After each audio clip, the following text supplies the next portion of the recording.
Respect your parents. தகப்பனையும் தாயையும் கல்யாணம் ஆனாலும் சரி ஆகாட்டியும் சரி, கல்யாணம் ஆகி நீ அம்மா வீட்டுக்கு போயிருந்தாலும் சரி, இல்ல கூட்டு குடும்பமா இருந்தாலும் சரி, உன் தகப்பனையும் தாயும் கனம் பண்ணு. உங்க அப்பா அம்மா போன் பண்ண உடனே எடுத்து அப்பா அப்பா வை வை வை வை சொல்லாத. உங்க அம்மா போன் பண்ணி எங்கடா இருக்க, அம்மா வை வை வை சொல்றேன் ஃப்ரெண்ட்ஸ் கூட இருக்கேன்னு சொல்லாத. கனப்படுத்து.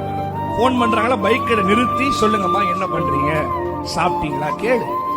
உன்னை விசாரிக்கிறாங்கல்ல. உனக்கு ஒரு பிரச்சனைனா உன் ஃப்ரெண்ட்ஸ் வர மாட்டான், உன் குடும்பம் தான் வரும்.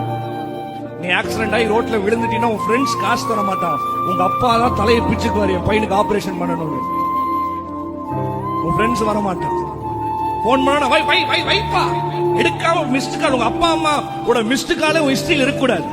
ஒரு போன் பண்ணா நிறுத்தி அடுத்த செகண்ட் அடிச்சு கேளு. ஏன்னா ஒரு நாள் வரும் உங்க அப்பா அம்மா போன் நம்பர் இருக்கும், ஆனா உன்னை விசாரிக்க உங்க அப்பா அம்மா இருக்க மாட்டாங்க. அடக்கம் பண்ணிட்டு வந்ததுக்கு அப்புறம் வீட்டுக்குள்ள உங்க அப்பா உட்கார்ந்த சேர பாப்பேன், உங்க அம்மா இருந்த கிச்சனை பாப்பேன், அவங்க இருக்க மாட்டாங்க. சாப்பிட்டியான்னு உன்னை உண்மையா கேட்கறதுக்கு ஒரு மனசு இருக்காது.